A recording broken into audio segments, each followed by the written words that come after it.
Since reaching its newest all-time high of $61,000, give or take, it was about 61.8 total. Um, Bitcoin is undergoing its sixth worst correction, falling to around 29,000 at its low. That's about a 51% drop from the high of 64K. This meteoric dip, this meteoric dip, took the rest of the crypto market down with it. Although the price has begun to recover, many are left asking, what the hell happened? Like on tonight's episode of Crypto Talk Tuesday, we walk through the events that triggered the drastic drop in Bitcoin's price. We also revealed the true cause, exposing what really happened to Bitcoin. Let's get scholared.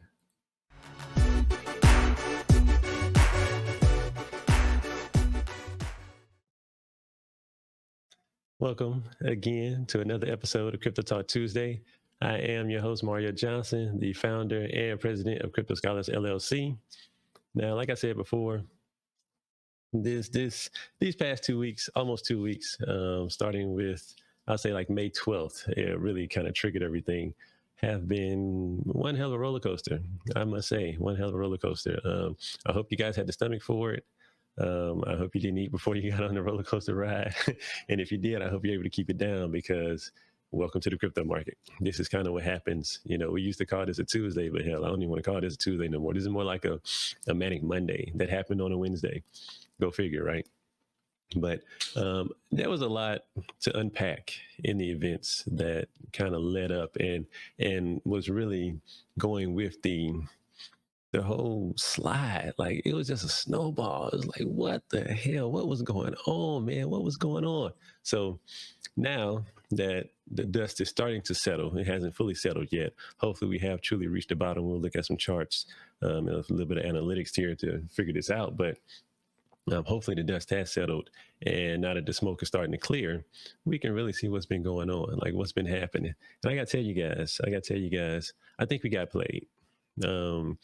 We wanted the institutions to come in, and they did, and they left their calling card. So I'm going to go through a few of the different, a few of the different things. I don't want to say areas of proof, but going down that rabbit hole, a few of the different things that kind of played out and kind of got revealed as this was all unfolding. So, all right, to begin, we'll start with the one person that we were so, and I'll say we because I was a part of it too, so excited that had entered into our crypto space, Elon Musk. As we all know, at the beginning of the year, he announced that Tesla had made a massive purchase of Bitcoin. I think it was like $1.5 billion worth of Bitcoin. And he followed that up not too long later, saying that Tesla would begin accepting Bitcoin for purchases of their vehicles. Now, as I've noted in a few other videos, at this current stage in Bitcoin's price, I can't see anyone who had enough Bitcoin to purchase a Tesla actually using that Bitcoin to purchase a Tesla. As we've always said, when you understand what Bitcoin is, where Bitcoin is going to go, looking at it right now, why would you give up a appreciating asset that has on average appreciated at 200% per year for a depreciating liability? And we all know vehicles, if they're not being used for work purposes, they're liabilities, they're toys. Like we always say, if it's not putting money in your pocket, it's taking money out of your pocket. And we know with vehicles, they don't increase in value, they decrease in value, especially an everyday, I would say an everyday vehicle that you're using for, again, non-business purposes. So when he kind of got in, I figured that was more of a PR type situation. Hey guys, we're in the Bitcoin. Now you can bring the Bitcoin community over to the Tesla community, and guess what we're going to do? We're going to sell more Teslas, because now you have a brand new, if you hadn't had them before, you have even more. I'm not going to say brand new, you have even more people coming over to the Tesla community. I myself had been viewing it. I had been viewing a Tesla for quite some time, but I hadn't pulled the trigger. I actually decided on a different vehicle. Now I'm kind of glad I did, but we'll talk about that later. So, going further down the timeline, and I'll switch over here so you guys can see. Elon kind of did a complete 180 off of his hey guys, we're accepting Bitcoin. Hey guys, we made a huge purchase in Bitcoin. And he turned around and said, wait a minute. And this was literally not maybe a month later. It probably wasn't even a month later, but needless to say, he pulled a 180, turned around and said Tesla suspended vehicle purchases using Bitcoin. I'll be honest with you guys. I highly doubt they sold one Tesla with Bitcoin. I highly doubt it. If they did, it was probably from somebody who is a mega whale and they was just wanting to prove a point, maybe prove a statement. But me personally, they didn't release the numbers, probably because the numbers were very disappointing. But I seriously doubt they sold one Tesla via Bitcoin. But that right there, that was, I use the analogy of skier skiing down some fresh powder, coming down a slope, and they inadvertently trigger an avalanche. That right there triggered an avalanche, because when we look at the chart, and I went back to May 12th, hold on, I would say he made that post, he tweeted that post May 12th, 6:06 p.m. So going over to the chart. Here we are, May 12th. I got it on the hourly, by the way. I was going to do the 5-minute, but that was a whole lot of scrolling. And I was like, you know what? I don't have time for that shit. So I'm going to just do the hourly. But here we are, May 12th, 6 p.m. on the hourly. You see that yellow X right there? I don't know if you got, my X is probably in the way, but that yellow X right there, I use an indicator called Market Cipher that I tie into my trading view. Beautiful indicator, by the way. A beautiful set of indicators. It's not an indicator. But that yellow X means market manipulation. It means something bad is about to happen, followed up by a red diamond. Something's about to happen. Well, something did happen. Elon happened. May 12th, 6:06 p.m. I'd be damn. May 12th at 6 p.m. If you look at going back to the chart, the very next hour, May 12th, 7 p.m., boom, the avalanche was taking place. It corrected down. I think that was about 16%. It dropped all the way down to, it was at the time, right before the post, and we were kind of trading sideways. If you scroll over, we were doing pretty good. We was in a nice little accumulation phase, ranging in a really nice little area there. But once he made that post, we dropped. I think it was about right around about 16%, give or take. Let's do a quick little, yeah. So roughly about 16%.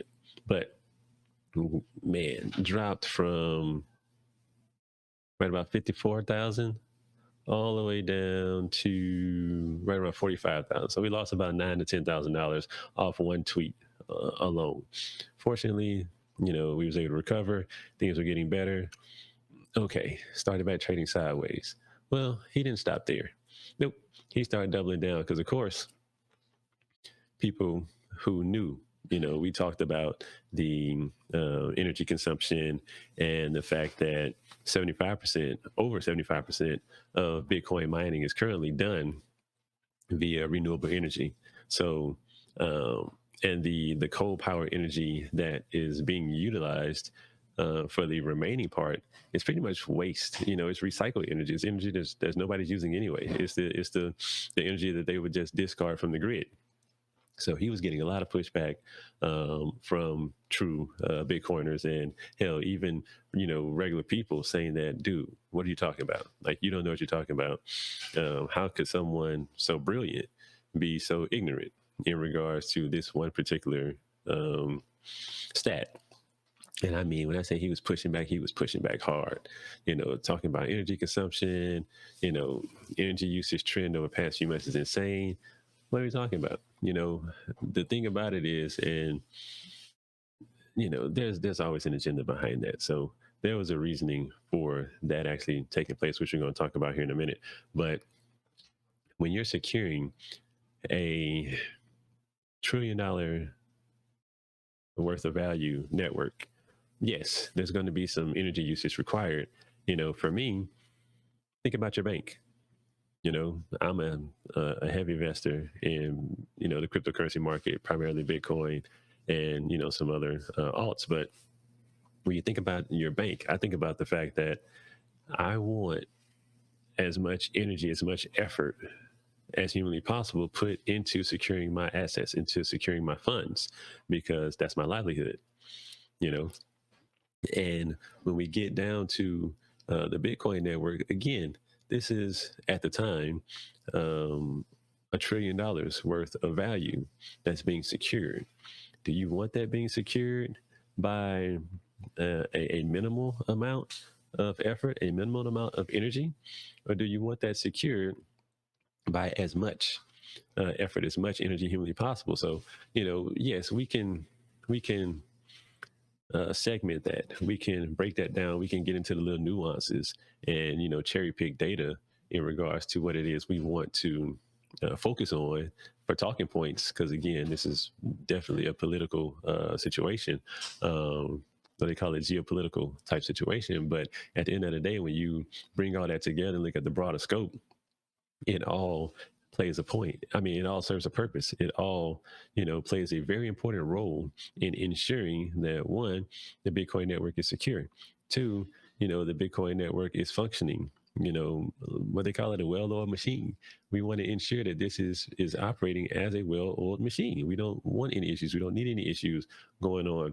Again, Bitcoin has been in existence for over 12 years now, and every second of every minute of every hour of every day and so on and so forth, somebody is trying to poke a hole in the environment. Somebody's trying to poke a hole in the network, for exploitation reasons. Again, we have over $1 trillion worth of value that's being secured. So yes, it's going to consume some energy. But when we talk about the clean energy versus the recycled energy versus the renewable energy versus all these other talks, again, these are little nuances that the right PR person, the right mouthpiece can cherry pick and can lead you in a multitude of directions, especially if you haven't done a lot of research on the topic. If you're not familiar with exactly how this all is being handled, how this all is kind of being utilized. So that's where I'll say that's where the snowball started. That's definitely not where the avalanche ended, because from there, like I said, Elon doubled down. Um, and, we had some of the likes of Michael Saylor, who, he's pretty much famous amongst the crypto community. We've talked about him a few times for investing in his company's entire treasury into Bitcoin. But he's done a lot. He rebutted a few things. I can't find the full threads. Maybe they've gotten removed, but he was literally going back and forth with Elon saying, dude, what the hell are you talking about? And from there, again, the price started to recover. Okay, we took that massive drop, but the bulls jumped back in. I saw this as a buying opportunity. Yes, I bought the dip, thinking that we were going to be okay. Everything's going to be fine. I was referring to that as Bloody Wednesday, but that just turned into Elon Wednesday, because the true bloodbath was yet to come. And I'll rotate that over, but hold on. So before I actually stop talking trash about Elon, let's talk about some of the articles that had came out. Remember, I was speaking with you guys about an agenda. There's always an agenda behind things that are done, especially on that level. It's never, man, I think this is really bad for the environment. I should get out of that. No. There's always an agenda in play here. And as I said in the beginning, everything, as the dust starts to settle and the smoke starts to clear, things start to come to light.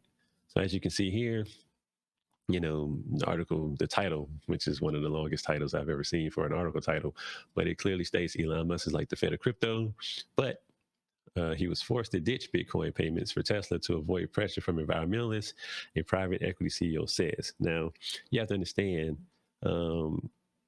the logistics involved in what he's actually doing, what Tesla's actually doing in order to really kind of wrap your head around the reasoning behind him pulling that 180 and kind of backtracking what he was saying in regards to Tesla and Bitcoin, kind of having to separate themselves.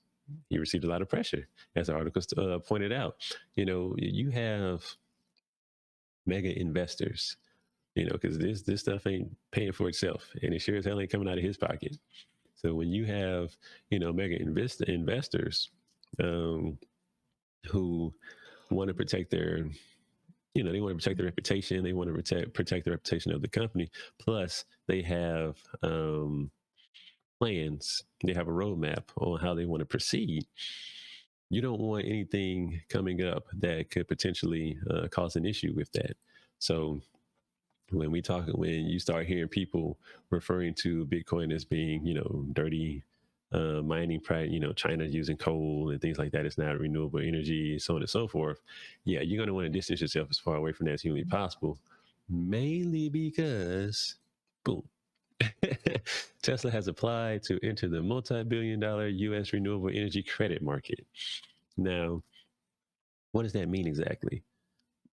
It means that I saw an article about it. I didn't pull it up here. Michael Burry had noted it. I'll pull that article up there, though. But it basically means that the government it has a renewable energy credit that it issues out to certain companies who meet, I guess, a certain standard. Quote me on all this stuff. I'm really paraphrasing, but what it all boils down to is I think there are six companies who are bidding for these credits right now, Tesla being one of them. Well, how would it look on your resume if you're bidding for a renewable energy credit? You're fighting for positioning in this emerging sector, and you support an asset that's publicly being, I guess, shamed as utilizing non-renewable energy, as utilizing, fossil fuels, as, being detrimental to the environment. That would really look bad in your case for trying to get those credits.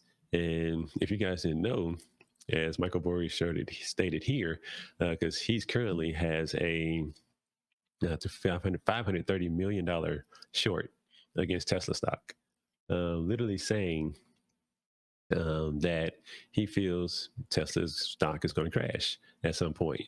And one of his main points behind that, as noted here, is he mentioned in a tweet that Tesla's reliance on regulatory credits to generate profits is also an impediment to the company's long-term prospects. So Tesla, from what I understand, they made about $300 million last year in revenue. And again, don't quote me on the number, but it's somewhere to the tune of $300 million off of selling renewable energy credits. So you're not going to do things that pretty much is going to damage your reputation or damage or hinder, shall I say, your chances of receiving more of what's paying your bills right now for an asset that, as Elon Musk noted, they didn't sell any of it. They're just no longer, as a company, accepting it for purchases of the products that they produce, which in case is cars. Again, highly doubt anybody was buying it, but hey, whatever. So that, like I said, that kind of started the avalanche, but it sure as hell didn't finish it, because from there we got to revisit our old friend. Uh, I I was seeing this last summer. I was hearing about it. Especially last summer, they was talking about how it always happens. Our good friend China Van. And I think I spoke on this on a previous video, where China's always banning Bitcoin. My air quotes are there. And again, when we look at it, says Bitcoin falls 7% after China reportedly bans banks from cryptocurrency business. Well, here's the thing. Now we can pull up the chart and go to May 18th and take a look there. I didn't slide over. Let's see. Let's look at May 18th. I'm pretty confident you can guess where it happened. we were so doing so well. Now look at that. Here we go. Elon Musk. We are recovering, trading sideways, starting to move back up. China. Wait, no. Not China, not China, not China. May 18th. China. And that, like, China, started releasing the stories. Everybody woke up. Boom. China. These are the newer people who are fresh to the market who didn't realize that um, China's been banning Bitcoin forever. You know, they've always banned Bitcoin, but they don't ban it. All they did was they're preventing certain types of Bitcoin trading. They're bidding, and it's not just Bitcoin; it's cryptocurrency as a whole. They're forbidding types of trading. They're not. They don't have an issue with you purchasing it, with you custodying it. They just have they really crack down on certain types of trading, and that's been happening since Bitcoin became relevant. Again, 2013, 2017, and all they did was reiterate a previous ban. They didn't make any changes. They didn't become tougher. They just restated what we already knew. Hey, China's like Bitcoin. Okay, big deal. I mean, and I'm not gonna say China doesn't like Bitcoin. It's more of a we regulate it. So let me correct myself there. It's more of a we regulate. We have regulated the crypto market because everything that happens is to serve the benefit of people. So again, Avalanche has started because of my old friend. I'm not claiming him anymore. Oh, Elon. Avalanche continued. The snowballs started to get bigger because of old China. But there's more to it. There's more to it. Now, what I want to do is I want to play a video because I want to give people credit. I never want to be in a situation where I uncover some interesting data that was put out by someone else, and I restate it as if it was my something that I researched, it's something that I discovered. So what I'm going to do is I'm going to play a video from this guy is Crypto. Beautiful. I love his channel. He's a trader, high energy guy. I don't know what the hell he's drinking, but whatever it is, it has him up here all the time. Every video, he's up here. He's one of the most energetic people I've ever seen in that regard. But I'm going to play this video and I'm going to remove myself from it because out of the picture so that you guys can really see exactly what he's talking about and what's going on. You can see so give me 1 second here. Let me get this set up for you guys because again, I want to make sure I give his credit because he did a great job in exposing this. All right, so hold on a second. Let's switch it over. There we go. Wait, no, there we go. Let me take myself out of the picture real quick. Boom. All right, and let's play the video.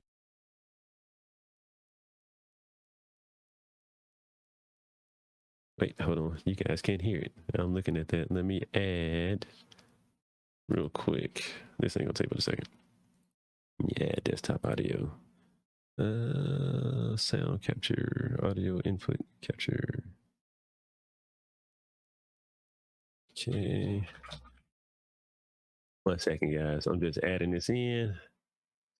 I'll bring myself back in just a second, but want to make sure you guys can truly hear what he's talking about. So let me get that brought in. Let's see. Oh, wait, no, not that one. I'll let you guys watch me while I'm doing this here. Okay. Let me delete that real quick. It's only going to take us a quick second. I thought I had this already set up, but that's what happens when you're not ready. All right, let's see. Audio. For OBS, you got to love it. All right, let's go.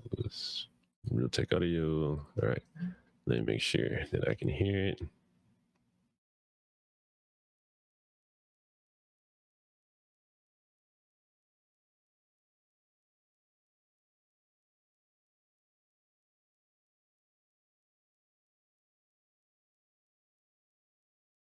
the Bitcoin price, and the orange.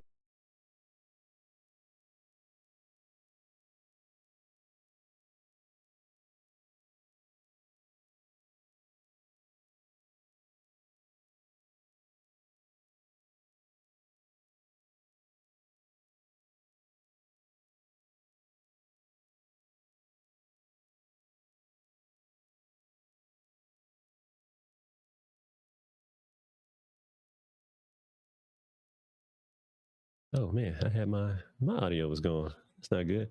All right, so my audio's back. I was talking to you guys the entire time. If you couldn't hear me, my apologies. I was getting everything set up. I didn't realize I had removed my audio. All right, so let's see here. All right, let me go ahead and play the video. Here we go. See the gray line denominating the Bitcoin price and the orange line denominating the number of whales, actually the number of entities holding between 1,000 and 10,000 Bitcoin. And what you can see is they were continuously accumulating until we reached a high of accumulation approximately at the levels of 38, 39,000 US dollars, just above the price where we are right now. And at this exact moment, guys, ladies and gentlemen, listen very closely. They started to sell Bitcoin. The orange line going down, indicative for whales actually starting to sell Bitcoin, guys. This is interesting. The price going sideways because the whale selling pressure was keeping the price low. The whale selling pressure was preventing Bitcoin every single time we were docking to 60 to 64,000 US dollars to go lower. And now it gets very, very interesting, guys. The biggest drop in the number of addresses for whales holding 1,000 to 10,000 Bitcoin had the most severe drop right here, just before, listen closely, before the dump. They were flooding OTC markets. And in this exact moment, the price started collapsing. And now it gets even more interesting. When Bitcoin was bottoming out here, when Bitcoin was actually in that massive, fearful red candle, all of a sudden, the number of entities holding 1,000 to 10,000 Bitcoin, look at this, was jumping from 4.1 million Bitcoin all the way up to 4.2 million Bitcoin. So 100,000 Bitcoin were already accumulated more on the balance here from whales. All right, so as you can see, coming back from Crypto's video, he showed how the market was pretty much manipulated from a whale perspective. I don't know if you guys are familiar with what whales are, but it's pretty much the people who hold a very high number of a particular asset. In this case, we'll talk about Bitcoin. It's the people who hold I think it's over 1,000 Bitcoin, 1,000 plus Bitcoin. Those are considered whales, but they basically have the ability to move the market.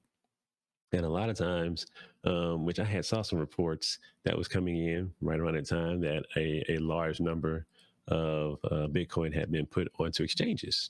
And normally when Bitcoin is put onto exchanges, they're ready to sell. But wait, there's more. There is absolutely more. Now, I wanted to start with Crypto, his video, because he kind of went into the whole, this is proof that the whales manipulated the market. But it actually goes deeper down the rabbit hole than that. And I was able to go a little bit deeper down the rabbit hole to the point to where there was a trick, something known as the Wyckoff method. And what happens is with the Wyckoff method, there was this guy, Richard D. Wyckoff, who he literally discovered that the wealthy people from a particular his era, I think he was from back in the 1800s, if I'm not mistaken.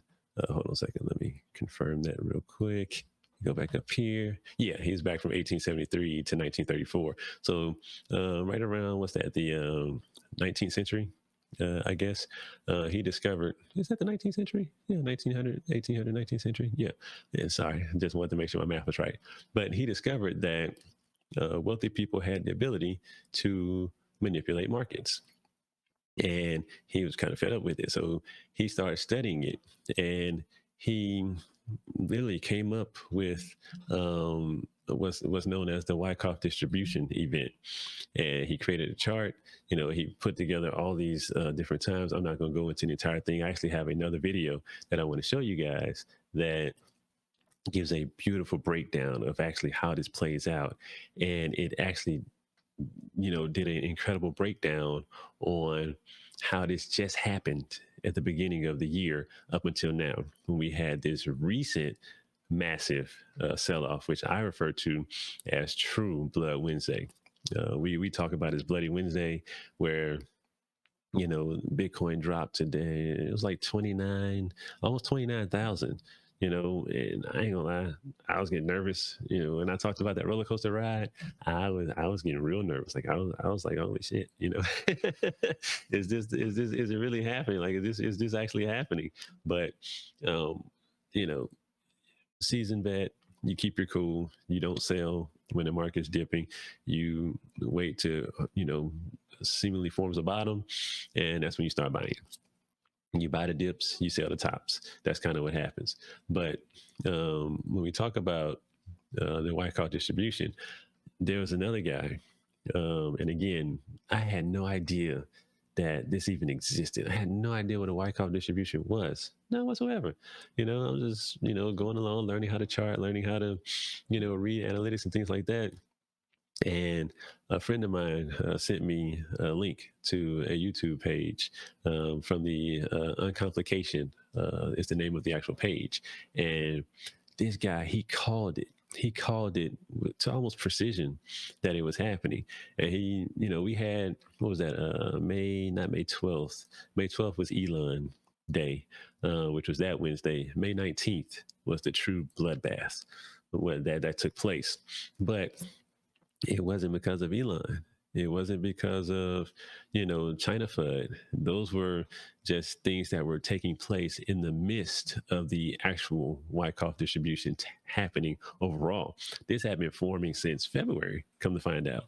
So this guy called it. He actually called it. He posted that video, his video, which I'm going to show you guys. Again, I want you to pay very close attention to. Yeah, Shania, I was nervous as hell. I'm sorry, I'm reading the comments in the chat. But yeah, a good friend of mine, Shania, DJ Naya on the ones and twos. I'm gonna give her a quick shout out. Um, I just posted like, boy, I was nervous. Like, you damn right, I was nervous, but I didn't sell. But anyway, he posted his video on April 25th, and he was like, "Hey guys, I think this is happening. You know, you should be aware of what's going on." And I'm gonna stop talking. I'm gonna play it for you because I want you to see it, and I want to make sure, like I said, that I give the people who actually discover these things absolute credit. I don't want to restate anything as if it was my original discovery, because these people deserve so much love, because they're doing a lot of work in addition to what we're doing behind the scenes to basically like keep everybody winning. They want to make sure everybody win. They want to make sure everybody eat. They understand that there's nothing but room on this table known as cryptocurrency, and everybody should be eating off this. And not from, I'm gonna throw a quick dig at the BS coins. I'm segueing. I apologize. I'm gonna get to the video in a second. But, everybody's eating off of things that have actual use cases, things that are going to be around. We saw this massive dip in the market. Well, guess what? And I made a post about this. When Bitcoin drops 10%, the entire market drops 30, 40, 50, 60%. You know what I'm saying? When Bitcoin crashes, the entire market crashes. When Dogecoin crashes, Bitcoin couldn't give two shits about that. When any of the alts that have no effect, no value whatsoever, when they start tanking, Bitcoin just keeps moving on. It doesn't affect the price at all.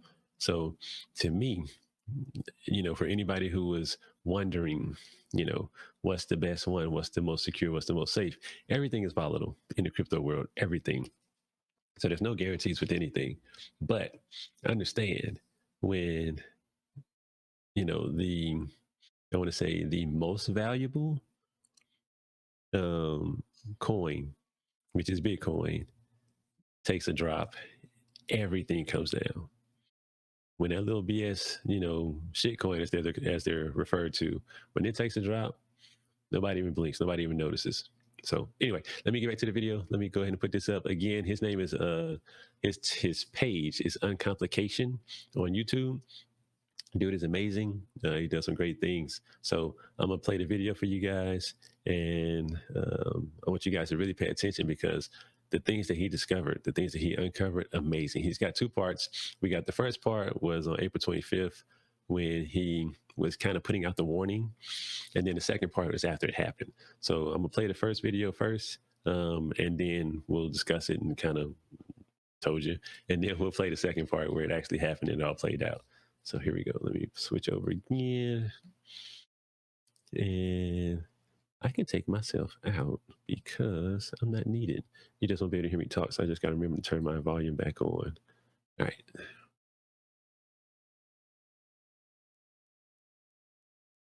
If you are participating in the 2020 bull market, please take a moment and watch this video. I have some information that will help you tremendously. You might not like it, but it will help you tremendously. So I want to dive right in. There's a lot happening with Bitcoin right now. As everyone knows, we went from a high of around 60,000, crashing down in the last couple of days, and we've been hovering right around that $50,000 mark. And I've been paying attention to a lot of people in the space as they analyze these charts. Everyone is saying, you know, we have corrections in Bitcoin. If we want to go up, we got to go down. We had, you know, these 20-30% corrections over and over throughout this year. And this is just another one. Let's buy the dip. Let's be ready to blast off to 100K, 120K, etc. But there is a major reason why this dip is different. And I want to show you exactly what is happening. So this is going to be a little bit like taking the red pill in the Matrix. I'm going to invite you into the alternate reality where you're going to see through the game and understand exactly where we are. Because believe it or not, we could have known in February and March exactly what Bitcoin was going to do, move for move. And I'm going to show you exactly what that looks like. So here's another view on the daily chart. This is Bitcoin from February, January, February, all the way to the present moment. And so we've all been following this moment to moment, day to day, doing the technical analysis, following the news, trying to figure out when we're going to break through these resistance levels, and really feeling like we've got our finger on the pulse. But again, I'm telling you that this has played out exactly to plan. And I'm going to turn on cheat mode now so you can see what that plan has been and understand where we are and what this game is that we're all actually playing. So if I turn on cheat mode here, you can see this overlay. Don't get overwhelmed yet. I'm going to walk you through it. This move that we have just seen Bitcoin do is a textbook,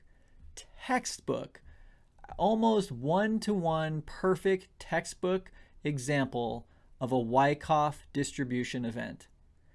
And so this is so important to understand because this sounds highly technical. There's lots of, you know, acronyms and little letters and stuff on here, but what you need to understand is that this is not a fluke. This is not just an interesting pattern that arises in markets from time to time. This is an executed and planned campaign that is run by the controlling interests that dominate the supply. So throughout all of 2020, when we were in that huge accumulation, we had large parties that were controlling the supply, and all of this bull run has been a textbook execution of a Wyckoff distribution. So let me explain this to you, because the thing again to keep in mind is that this is done intentionally to deceive the public and to take the most money from uninformed investors and retail traders. That is exactly why this schematic was developed. This was developed by a man named Richard Wyckoff, who in the 1920s and 30s was so pissed off at the rich interests controlling the market and, as he says, fleecing the public, that he wanted to educate the common investor on how these markets are actually run. And I think with the welcoming of the institutions into the crypto space, they're here. And now it's time for us to wisen up and understand what Richard Wyckoff was trying to educate the public back in the 1920s about how these interests move the market and what they're actually doing. So let's go through this 2020 bull run. I mean, you can see here these two graphs, everything from, this first move, the PSY to the BC up to the UTAD, and how it correlates exactly with this schematic of Wyckoff's distribution. So let's talk about each of these moves and why they happened, what they do psychologically, and how this whole thing plays out so that the controlling interests benefit the most on the way up and then on the way down. So let's walk through this. It's again important to note that Wyckoff put this together to educate us and to help us understand his concept of what he called the composite man.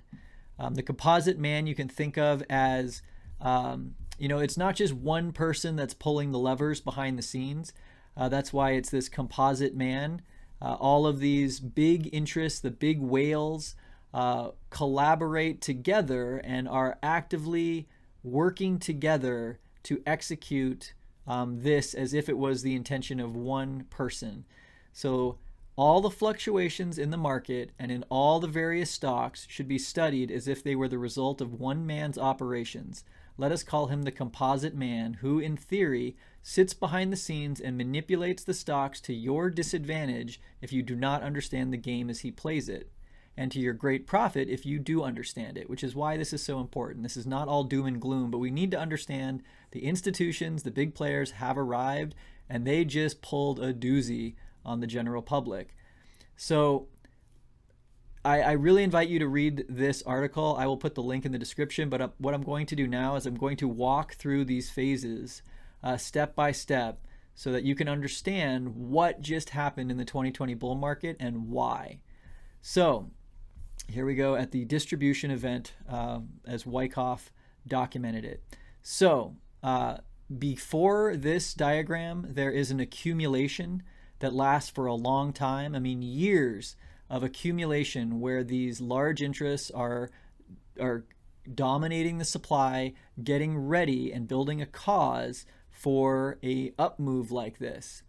And when this happens, when we have this big rocketing rise in price, you can see, Bitcoin shot up from really around what, $10,000, $11,000 in September, October, up to $60,000. This is a huge uprun. So the way that this works is at a certain point in that parabolic move, they trigger this sequence. The first indication that this is going to start is with this PSY. This is the preliminary supply. This is the first time that those large holders dump supply into the market. They take this huge uptrend and they actually force a correction that kind of triggers and sets into motion these next events. The BC is the buying climax. I'm sure a lot of you remember this. I know I do. I bought in right along here, and I bought in again right around here when all of the news was coming in. This was around right around almost $60,000.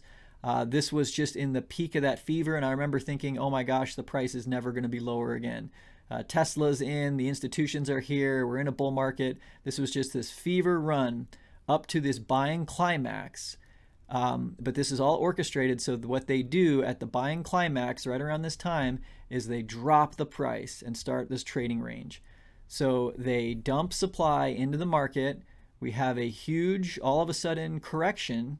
This was that big first dump that we saw down to the AR, which stands for automatic reaction, because we have this huge, surge, and then they dump supply. And as soon as they're done dumping, they're still buying. So we get this, first kind of move, that bounce out of this first correction. This is the ST, the secondary test, in which price revisits the area of the BC to test the demand and supply balance at these price levels and for a top to be confirmed. So they're trying to confirm that buying climax was the top. Now we've got this trading range defined between the buying climax and the automatic reaction. So then, as they continue to manipulate the supply, they actually cause fear by bringing the stock from this, secondary high all the way down to the show of weakness or sign of weakness. And so I'm sure a lot of you remember this. This is when it went down to $43,000. Great buying opportunity for those of us that were following. But that was that show of weakness, sign of weakness, that $43,000 price that we hit right here in early March, late February. And what that does is it occurs at or slightly below the trading range, and it's used to indicate a change of character in the price action of the stock. So this is the moment where supply becomes dominant. They've actually increased the supply all the way down, actually breaking the trading range, creating this lowest low of the trading range, and then we have this next move up to the UT. So there's a couple UTs that happen. These are up thrusts where, we hit a low, but there's this huge demand, this huge interest in this narrative of us going to 220, etc. So we get up to these up thrusts and then back down again. And so this whole range, what has been happening as it goes up and down and consolidates and, hitting this resistance, $60,000 has been the ceiling that we just keep bumping up against. This whole thing is engineered in Wyckoff's view to exhaust demand. And if you think about how you felt in the last 3 months from this surge of that buying climax to just this, going through the ringer, it has exhausted demand where people are no longer willing to buy at that $60,000 mark because we keep having these corrections, we can't get out of the zone. So that's what this whole phase in phase B is about, exhausting demand. So then what we all just experienced a week ago, that fateful Friday and then Saturday, where all of a sudden the price ran up, past 60,000. We broke out of the range. Everyone was excited. This is called the UTAD. This is the up thrust after distribution. So they've already done their distribution and they've set up their short positions that they're ready to take on the way down. And then they do this final test. This is let me read it here. It occurs at the later stages of the trading range and provides a definitive test of new demand after the breakout above the TR resistance. And this is analogous to what's called a spring in the accumulation phase, where they dip the price really low to kind of trap all the bears in accumulation, and then they shoot the price up really high to trap all the bulls before phase D. So they've benefited the most from their control of the stock. They've exhausted the demand. They've set up their shorts, and now the whole sequence is taking this back down. So these LPSYs, this is where we are now. This is today's prices as we've fallen down from the 60, and everyone's saying, oh, this is just another dip like these other ones. It's just another dip. We're still going up. If you look at how this is engineered and what they're doing, just be advised that it might be a little bit longer until we're going up again. It's much more likely that we're going down into a larger consolidation that takes months for them to build their next position to make another move up. The market doesn't just move, the market is moved so that the people that are selling people something at a huge markup can then benefit from the shorts when it's marked down, and they build up that accumulation, and then they can do it again. But this needs to cool off, and that's what this whole next phase is. The LPSYs, after testing the support, and a feeble rally on narrow spread shows that the market is having considerable difficulty advancing. This inability to rally may be due to weak demand, substantial supply, or both. The LPSY represents exhaustion of demand and the last waves of large operators' distribution before markdown begins in earnest. So we're here in phase D, and the big question is, what does phase E look like? It's very hard for me to look at this sequence and understand how much benefit those controlling interests were able to get from taking their stocks that they owned the majority of, skyrocketing the price, then exhausting that demand so that they could bring it back down and buy everything back at a discount, only to accumulate and do it again. So how far are we going down? Do we really think that after a perfect textbook Wyckoff distribution with no reaccumulation, we're just going to rocket back to the moon? I really challenge everyone in crypto to, uh, again, take that red pill, pause for a moment, and understand that the institutions that we wanted to arrive in this space have arrived, and they just left their calling card, a textbook, a sign of market manipulation to fleece the public. So just I know YouTubers that they want to show a positive, a positive stance, and the videos that get the clicks are the ones that talk about how we're all going to $100,000 in April and et cetera, et cetera. But just be advised, this happened, and this is not something that just happens, by chance. Every single one of these moves has a rationality behind it, and the rationality for where we are now is that they have been distributing their shares, they have been setting up their shorts, and now we're going down. So a lot of people that are, I would say, more realistic are talking about price targets in the 40s, maybe even lower. Um, I'll just say you won't catch me buying this dip, because the dip, as far as this plan that has just executed is described, I believe that we're going to go lower. But I do believe that we are on track. I believe in the stock to flow model. I believe in the um, I believe in the You saw it, guys. You saw it. And again, that video was from April 25th. He called it perfectly. We got played. We got played. Now, the good thing about it is that it's been brought to our attention. So now we know what to look for. You know, the bad thing about it is that they know that it's been brought to our attention. So now they know that we know what to look for. So they may change the playbook. But then again, we're considered dumb money. So they may not change the playbook. They may just continue on with what they've been doing, and just figure, hey, what the hell? 5 or 6, maybe even 100 people may be onto us, but at the end of the day, we still, got millions of people who have no freaking clue what's going on. They still think that this is a normal market cycle. Everything has to pull back, it has to correct, in order for it to go higher. Hell, I was one of those people. This guy, Uncomplication, which is the name of his channel. I don't know his real name, but the name of his channel is Uncomplication on YouTube. This level of knowledge, this level of information has enlightened me to a whole nother degree. I'm so thankful to this guy, and I'm pointing over here, by the way, because my monitor, I have 3 monitors set up, so my monitor that has the screen, the YouTube video on is over there. So that's why I'm pointing over there when I reference him. But he is that tidbit, that 10 minutes of information totally changed the way I view the market. It gave me a whole new area to research. Like, I've been reading into Richard Wyckoff. I've been studying, trying to identify patterns in the past from other charts that have played out this exact way. And it's amazing how simple it is once you know what you're looking for, but hard as hell to find when you don't.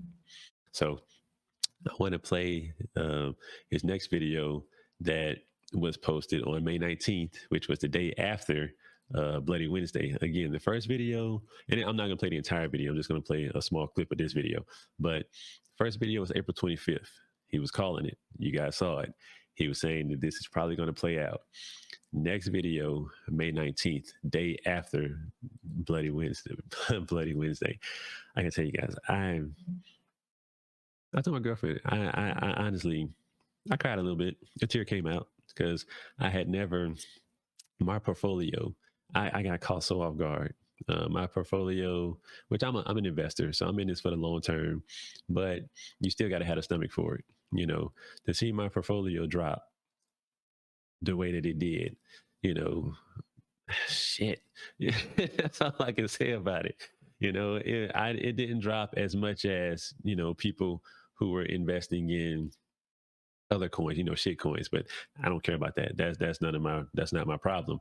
We're all in this to make money. So to see my portfolio go down around $160,000. That shit hurt. That hurt. But needless to say, it's good to have the information to know what to look for now. I was always saying I'm going to short this, short that. I'm still learning how to. We're all in this together. So I give you guys information as I receive it. You know, I wasn't ever planning to short Bitcoin. Why the hell would I short Bitcoin? That's the king coin. We're not in a bear market. We're in the middle of a bull market. You don't short in the middle of a bull market. That's trading 101. You short shit coins because you know that they're hype driven. So when the hype starts to die off, or when they reach a new level, you can put your shorts in. But actual coins, like, why would I short Bitcoin? Why would I short Ethereum? No reason. Not right now. But anyway, caught me off guard. A tear fell out. I was stomaching. I didn't sell anything from my major holdings, of course. I did. What do you call it? I did rebalance my portfolio so that I could take advantage of this tremendous discount that they offered up to us, and I did buy a lot more Bitcoin. I actually increased my positions in DeFi also, but I wasn't selling. I knew for a fact I wasn't gonna sell. But that shit still hurt though. Man, that still hurt. Anyway, so let me prepare the next video I want you guys to watch.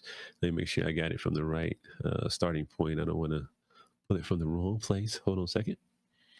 Let me get that out. Let me make sure I'm doing it from the right spot. Okay, so here we go. All right, hold on a second, guys. Let me go to get this ready.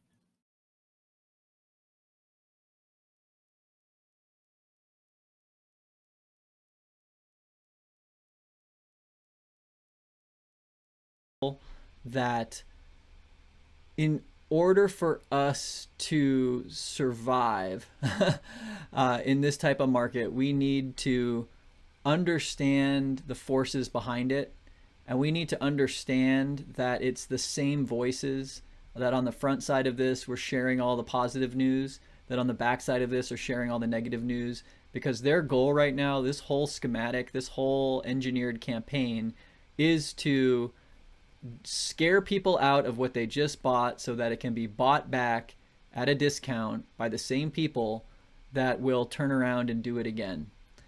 And so I think I've heard the term contrarians. We want to be contrarians. We want to go contrary to what the herd psychology is telling us to do, almost go against that primal instinct, because the primal instinct is being spoon-fed to us in order to have us act in a certain way that makes us lose over time. All right, so there you have it. Which I'll switch back.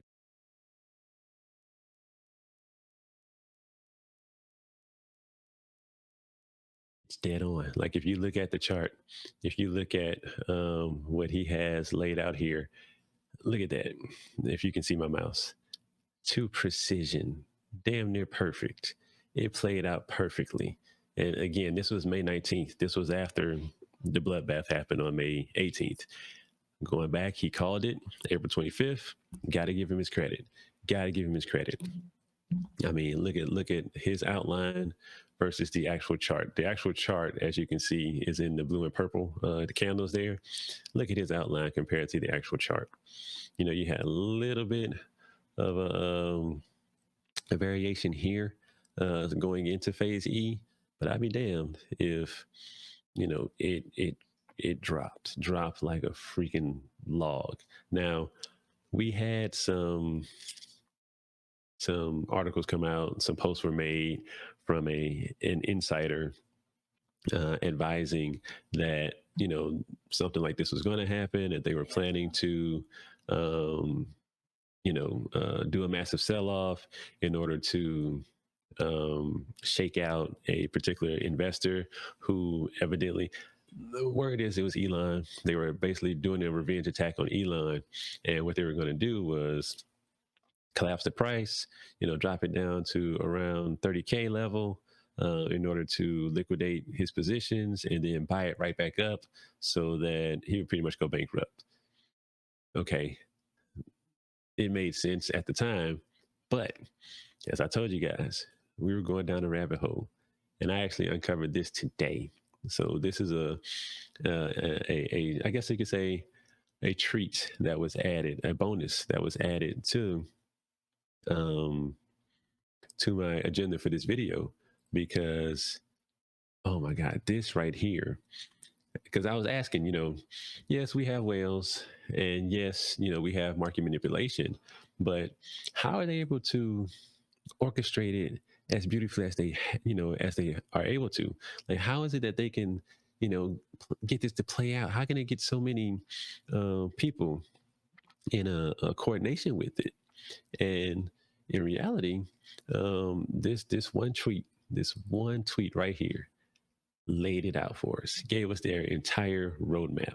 So what I'm gonna do is I'm gonna read this thread. It's not a long thread, so don't think that I'm gonna have you guys hostage for another 30 minutes to an hour, because it's not a long thread. But it simplified the playbook, literally simplified the playbook on how this happens. So starting from the top, and again, I like to give people their credit. This came from Twitter, a Twitter user known by 2 Popper. And that's their actual Twitter handle at 2 Popper. So from the top, again, this was posted 16 hours ago. I discovered it about, what time is it? 9 o'clock. So yeah, I discovered it about 6-7 hours ago. It was brought to my attention, and I definitely wanted to add this because this kind of ties it all together. It ties in the Elon tweets. It ties in the China FUD. It ties in the Wyckoff distribution. It brings it all together and puts it in a nice little package and says, this is how we do it. So starting from the top, it says some inside info on FUD and effing with markets by someone who's had blood on their hands many times before. This is going to be decently detailed, so sit down and take your time. I'll also add some proof as I dig through some old drives without doxing any clients, obviously. All right. Number 1, going down the thread. First, a quick intro. Prior to my move to crypto, I was a senior executive in the dominant company in one of the most competitive sectors out there. My P&L alone, profit and loss, was larger than that of some small nations. We were also highly regulated with over 25 licenses in 100 jurisdictions. In 2016, I YOLO'd into crypto by launching a full-service company covering legal and regulatory, solidity development, pumping out those shit coins you all love, and God, do you all love those shit coins, marketing and PR, pumping your bags to the moon, OTC, for those who doesn't know what OTC stands for, it stands for over the counter, for the smart money to exit without wreckage.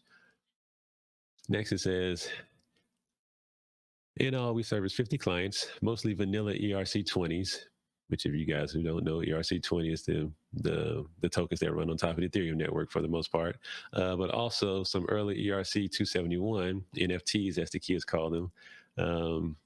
Back then, we were using them to build stuff like SKRs for physical gold, for private banks in HK, Hong Kong, CH China, MC, etc. We also did a lot of sentiment management for our OTC desk. So say you're a fund wanting exposure to Bitcoin, but think you missed the opportunity, missed the optimal entry. If only there was a dip you could enter in. Cue us. What flavor of dip would Sir prefer this morning? Flash crash, liquidity hunt? Excellent choice. The end of the bull market it is. So we're going to crash the markets to allow you to scoop up cheap sats. Sats stands for Satoshis. Step 1, the groundwork. We pay several low-tier media outlets to publish bearish news, but not promote it on their channels. It just sits there for now. Step 2, pay several contributors to Bloomberg, Forbes, etc., to publish hot takes on the story citing the article. It's easy as A, the starving writer meme is real. B, they're desperate for fresh content. And C, compensation is tied to the amount of traffic their stories generate. And they listed here a chart kind of showing, I guess, what the returns would be for, I guess, the compensation rate for views, clicks, whatever on their stories. So now the content is on, so now the content is on some low tier news sites and a few tier ones. This is where you break out the Rolodex and ping every pasty tech writer you ever bought drinks for at a conference and FOMO them in. You're missing the story, dude. It's on Reuters too, for fuck's sake. You need to publish now. Story is gaining momentum and it hits the PR wires. It's on all sites from News BTC to Reuters to, so it's obviously legit. Time to break out the CT influencers, content influencers.